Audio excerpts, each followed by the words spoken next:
Evening, welcome to my YouTube channel, Enrique Bulak. So ito ay karugtong ito, actually ito yung umpisa. Kasi kanina yung una kong sinishare kanina yung tungkol sa uh, ending speech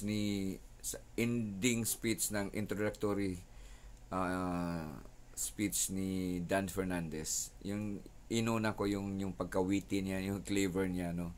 Ito yung introduction niya doon sa joint hearing ng Committee on Public and Safety na siya yung chairperson, and joint ito sa committee ng Games and Amusement. Okay, so pakinggan natin yung dalawa silang may introductory speech na makikita mo, pero nakakahanga yung speech niya ni Dan Fernandez. Makikita mo paano ang mga kino-cover niyang sinishare sa atin. Napaka-alarming. Sabihin, talagang makikita mo na ang laki pa pala ng hinaharap nating problema sa bansa natin. Okay? So, pakinggan natin siya. Thank you. Now, we come to the portion of the preliminary remarks of the chairman. I got it. Esteemed colleagues, distinguished guests, ladies and gentlemen, magandang umaga po. Welcome to the final joint meeting of the Committee on Public Order and Safety and the Committee on Games and Amusement. For the last 3 hearings, as chairperson of the House Committee on Games and Amusement, we have closely examined the operations and regulation of online gaming industry, including the various agencies and its key players. Meanwhile, the House Committee on Public Order and Safety under Chairperson Danilo Fernandez has deftly navigated through the labyrinth of illegal POGO syndicates, uncovering its connection to human trafficking, money laundering, tax evasion, prostitution, kidnapping, torture, illegal drugs, and other criminal activities. To date, our hearings have achieved the following. We have exposed massive illicit activities within the industry. We have determined that revenue from offshore gaming does not justify the associated social cost. And our efforts have led to a growing public consensus that POGOs should be banned, a view that was echoed by the President in his last SONA. Despite the aforementioned headways, several issues still remain. One of it is that should the ban also encompass BPOs that provide third-party services to legitimate foreign operators from Americas and Europe. However, lest we forget, these illegal POGO operators, the one we have now, the 402, they initially commenced their operations legally or with a semblance of legality. Remember that they were former PAGCOR license or sub-licensees whose registration were no longer renewed. Hence, it behooves upon PAGCOR as the regulatory agency of the government to strictly monitor what happens to your licensees should they no longer be qualified to continue their operations. Second, regardless of whether the ban is total or regulated, it is clear that criminal activity has no place in our society. We must build on our previous findings. Visa issuing agencies, though justified as to their existence, should have a centralized reporting mechanism to monitor the whereabouts of foreigners to prevent all the reported crimes. Once in the country, foreigners should be held accountable for their action. For this, frontline agencies, including the local government units, should be tasked to be more proactive, as demonstrated in the PORAC case.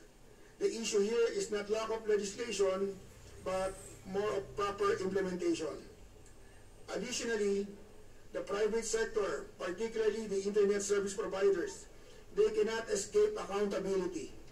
Our inquiry revealed that we needed a stricter SIM registration procedure and a mandatory requirement for these internet service providers to report suspiciously high internet traffic that might indicate online gambling activities. This also brings to mind the question if there's a need to revisit or rescind EO number 13. Any new legislation must address the entire online gaming sector to ensure that Pogo or Pogo-like entities will not return in any form, name, or structure. With this in mind, I thank everyone for their attendance and participation. May we work together to ensure that our decisions and actions are guided by our core values of integrity and public service. Co-Chair. Thank you, Co-Chair. Nice opening remarks. At maganda rin po yung ating, ano tawag ba dito? People's Center. And newly open? This is our first hearing na ginawa po dito sa People's Center. And thank you so much for allowing us to use this for the first time. And this is my opening remarks. At ang ating pong opening remarks ay sasamahan na rin po natin ng konting presentation. We collated this presentation on all of the investigation that we have conducted, because this will be our last hearing together with the Committee on Games and Amusement, because the plenary, the members have created a Quadcom composed of 4 committees: Committee on Public Order and Safety, Committee on Human Rights, Committee on Dangerous Drugs, and Committee on Public Accounts. So, ito na po yung aking opening remarks and presentation. Magandang umaga po sa ating lahat.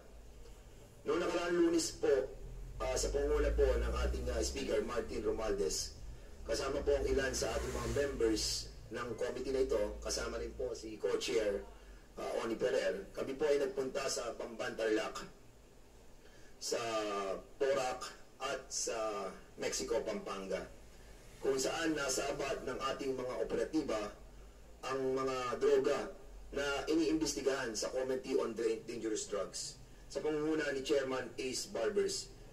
Nakita din natin ang mga lugar kung saan ang mga criminal activities were being perpetrated by perpetrators.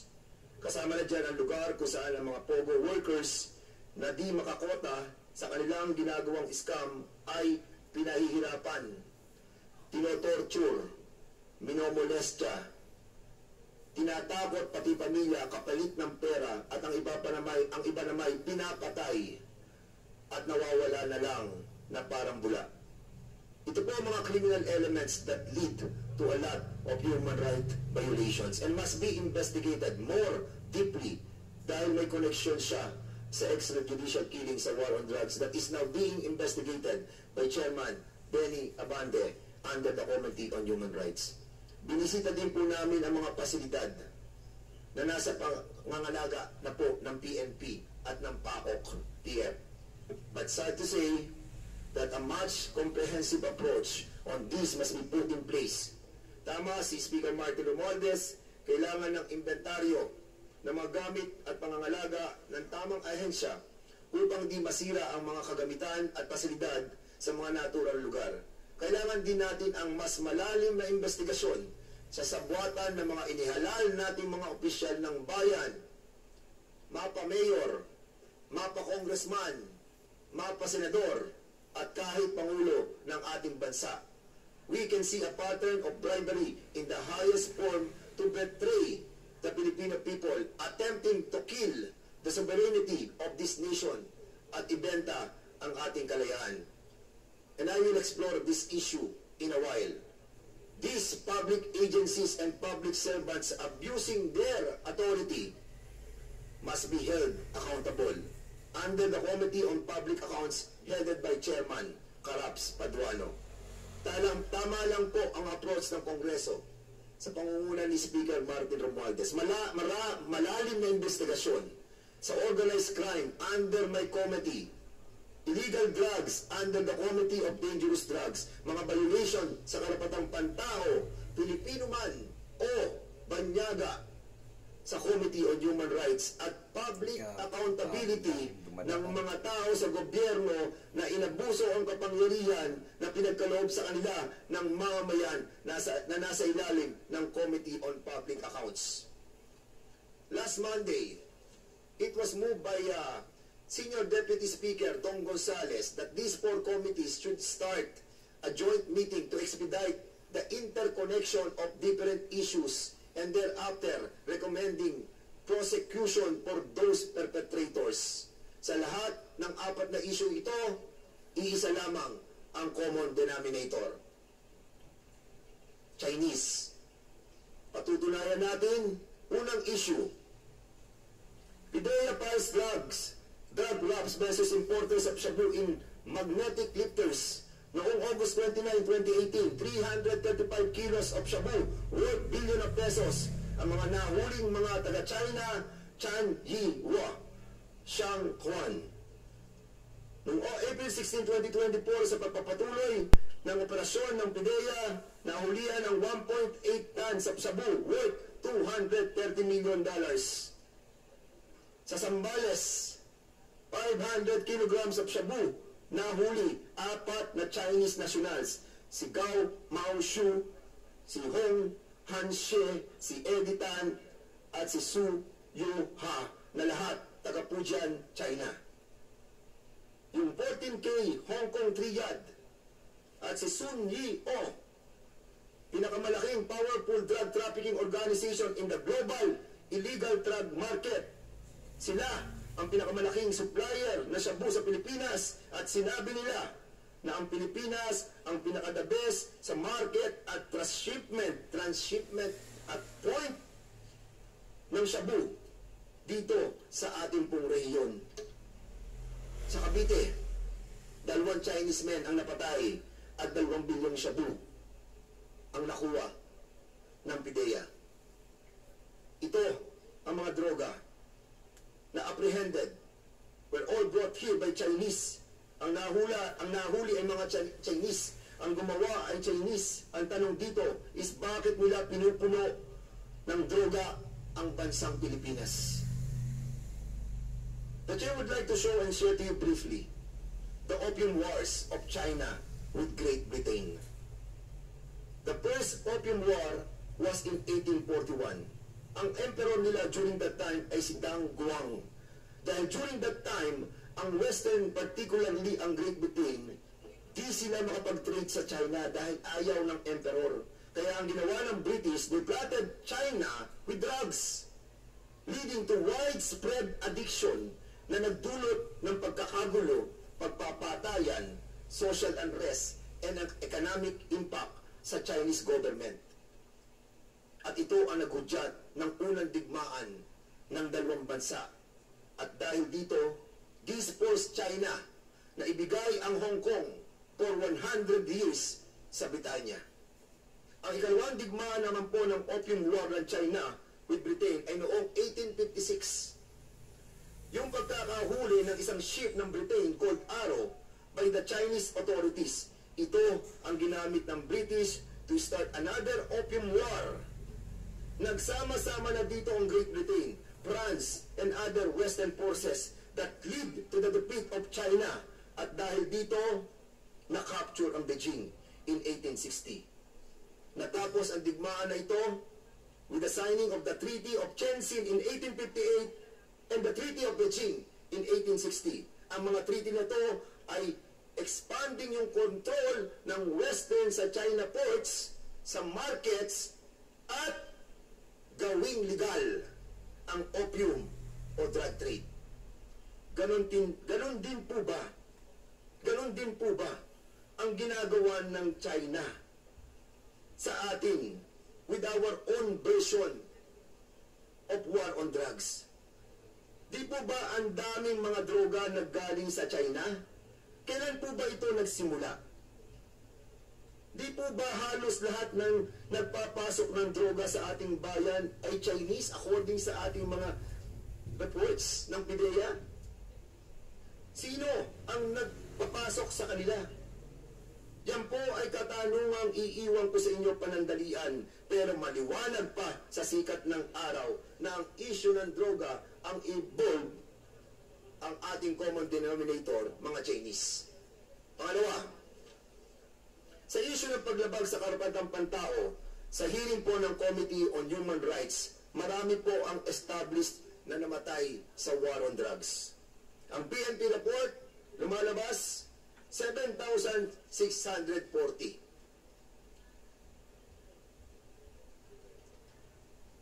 Sa Presidential Communication Office, inilabas nila na 20,000 ang report ng PCO na umabot noong taong 2017.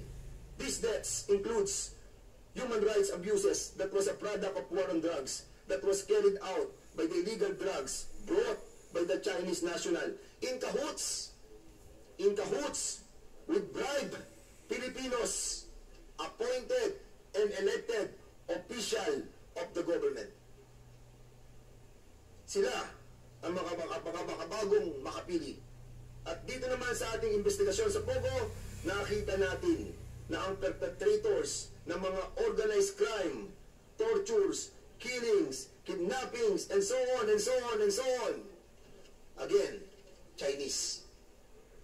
Sa issue naman po ng korporasyon, ng pag-aari ng mga Chinese, thousands of hectares of land na pag-aari ng mga korporasyon na ang mga incorporators ay mga Chinese. Yung Empire 99 Corporation, 300 titles na-establish po ito sa Committee ng Public Accounts ni Chairman Caraps Paduano, and all the incorporators are Chinese. Ang mga politiko naman na pretending to be Filipinos but supported by a company owned by China or affiliated with China. Naalala niyo po ba yung mga tarpaulin na ganito na kung saan gagawin tayong probinsya ng China? This is a mind setting. This is mind conditioning. Ilan pa kaya ang alis go sa ating mga elected officials? Ilan pa kaya sa kanila o sa amin o sa atin dito ang supported directly or indirectly by the wide, comprehensive mobilization of their different elements to perpetrate their intention to control our nation and invade us without firing a single bullet. Pati na ang iniimbestigahan natin dito. Yung SMNI was investigated by Congress. It was mentioned by Napoda City Representative Toby Chanco noong December 11 na karang taon that SMNI is affiliated with CGTN, China Global TV Network. Meron silang partnership which was used to push the China's agenda. Pansinin po natin yan, mga kababayan. And even ang NGCP, ang National Grid Corporation, siyang nagsusupply ng kuryente sa buong Pilipinas. Sila ang bumubuhay sa ating ekonomiya dahil sila nagdadala nito sa ating mga pabrika, sa ating mga tahanan, sa paaralan, sa ating gobyerno, sa ating military, sa ating PNP. Lahat ng sakay ng gobyerno, sila ang nag-aalaga ng seguridad ng ating kuryente. Ang 40% nito ay pag-aari ng State Grid Corporation of China. 60% kay Henry C. and Robert Coyuto. Tama si Speaker Martin Romualdez. We need to buy back through the Sovereign Wealth Fund yung Maharlika Investment Corporation na mabili natin kahit isa man lang board seat sa NGCP. Dahil tayo na lamang sa buong mundo ng National Grid or our transmission line is owned by a private company, owned by a foreigner, owned by a country who wants to control us and invade us silently. Di ba yung 9-meter dash line na sinakop na nila ang buo nating karagatan ay gusto na nilang kunin? Gumising na po tayo, mga kababayan. As reported and discussed in the Committee on Transportation headed by Chairman Ronnie Acop, ang Coast Guard, 36 Coast Guards, Chinese, mga general, mga koronel, Ang first line of defense natin, defend natin, yung ating pong coastline, yung ating karagatan, sila nagdedepensa. Pero meron po tayong mga general ng mga Chinese, meron tayong mga koronel ng mga coast guards. They penetrated us. Our first line of defense was penetrated already.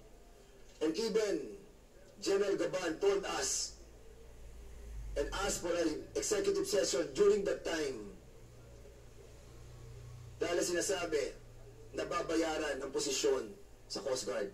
Pera din ang umiiral, nagkabayaran dito, the power of bribery were all around us, that Filipinos, especially elected and appointed officials, accepted the bribe without really knowing that they were already selling our sovereignty and our territory.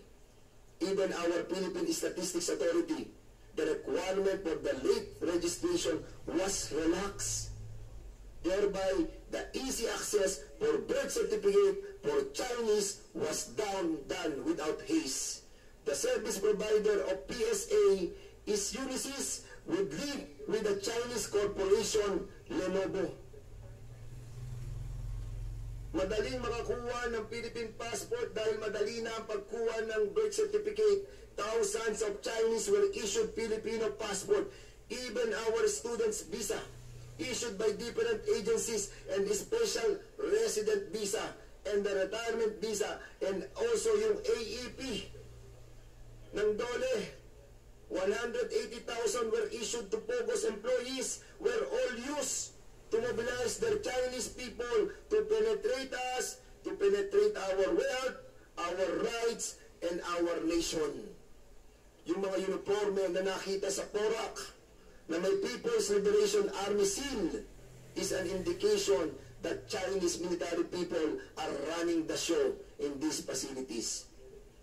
Sinisinimula na po tayo ng kanilang operasyon using our own resources. Sa madaling salita, kinigis sa nadinig natin, kung tayo'y talagang makabayan, talaga bang hindi ito nakaka-alarma na? So tayo dapat magmasid sa ating mga iboto kasi sila ang talagang nagdesisyon nila nakasalalay paano tayo dadalhin. Although pwede rin naman tayong magkakaisa, pero bakit ba antayin pa natin yan? Let's be vigilant. Tayo sa sarili nating mantika. Ang lahat na nangyayaring ito na may kinalaman ang mga Chinese ay isang bagay na di natin dapat isawalang bahala. Mahal natin yung mga Chino na pinapanganak at lumaki, nagkaisip, namuhay, na tunay na isang Pilipino. Sila man po ay hindi dugong Pilipino, subalit sila naman po ay pinili na maging Pilipino sa isip, sa salita, at sa gawa. Tama ang Pangulo ng ating bansa, Ferdinand Bongbong Marcos. The pivotal decision of the President turning not away from China but in the middle and put the primary interest of this nation first deserves high respect and accolade. Salute. We may have been involved to these different elements of silent invasion without us knowing it. Pero ngayong alam na po natin, tama na, tigilan na po natin to. This is not about money anymore. Not about power too. But this is about our freedom. Kailan tayo kikilos at magkakaisa kung tayo ay nasakop na tulad ng ginawa ng Britanya sa kanila. Dumami ang droga, dumami ang patayan, di nakakaisa, at sa gitna ng kanilang kaguluhan, sila ay sinakop ng Britanya. Matuto na sana tayo sa kasaysayan. Even our own history, 300 taon tayong sinakop ng Kastila, sinakop tayo ng Hapon, sinakop tayo ng Amerikano. At matapos na tayong masakop, saka lang tayo nagkaisa at lumaban. Never again. Let's be united and maintain our freedom. Maraming salamat at naway gabayan tayo ng Ama na lumikha ng langit at lupa. Mr. Chair, Sa nadinig natin, kung tayo'y talagang makabayan, talaga bang hindi ito nakaka-alarma na?